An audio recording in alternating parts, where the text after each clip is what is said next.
chairman of the Delaware Heritage Commission, which arose out of the old American Revolution Bicentennial Commission of the 1970s. And they kept it going because they felt there were a lot of other historical commemorations that might need to be attended to. So the Heritage Commission came into being. We've been publishing Delaware books since about 1990 or 1991.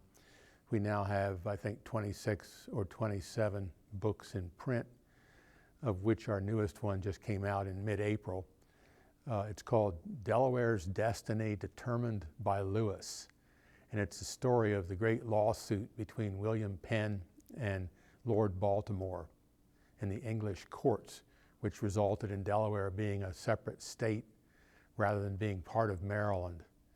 And some of our other books, we do a combination of new books on Delaware history, such as the one by Dr. Bradley Skelcher about African-American education in Delaware. And we do reprints of classics. This is one of my favorites. This is called Delaware, A Guide to the First State.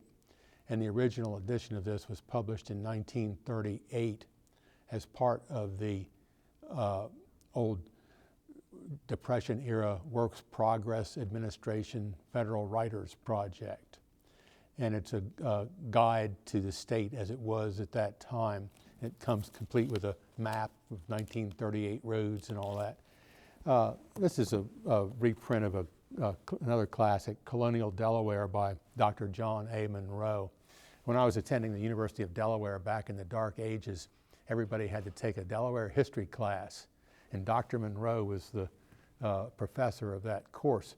And you'd walk into the lecture hall and it was like he'd turn on a spigot and all this stuff came pouring out of him. And then it'd turn it off at the end of the hour. But this is one of his many books on Delaware history. This is one of 5 governors' books we've done. I'm the author of this just by accident.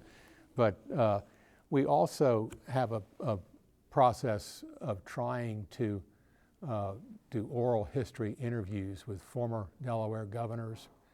And I'm presently working with a woman named Dr. Harriet Windsor, who's a former Delaware Secretary of State, to do interviews with Governor Ruth Ann Minner, who was our only female governor to date.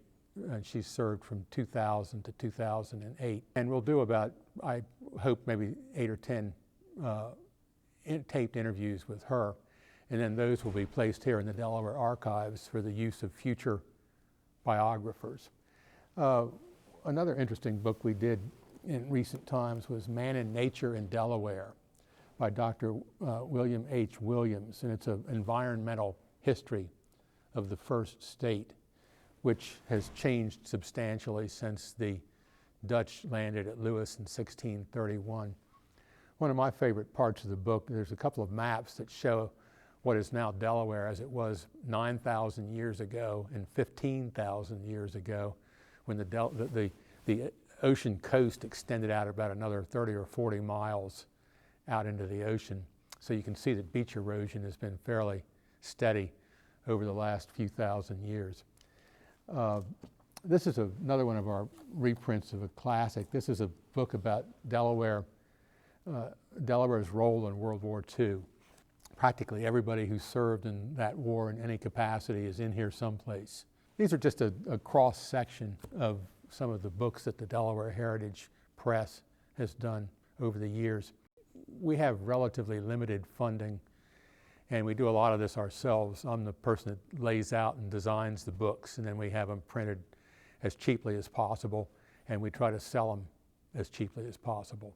These books are important because they represent as complete a cross-section as we're able to do of Delaware's long history and heritage. We try to touch on as many of our communities as possible. We have a pamphlet about the Italian-American history of Delaware. We have books about the Black heritage. We have a book about Delaware's unusual boundaries called East of the Mason-Dixon line. We have all sorts of other books that touch on various aspects of our history and culture. And we try to make these available to citizens of the state and others who are interested in our history as cheaply as possible. In fact, we give books away in some instances. It's something we're now getting into doing e-books. We're converting several of our older publications into e-books, which are available or will be available free of charge on the Delaware Heritage Commission website.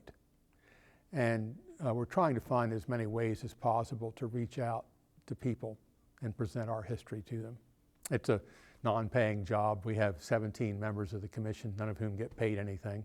And I think we all do it out of our love for the state of Delaware.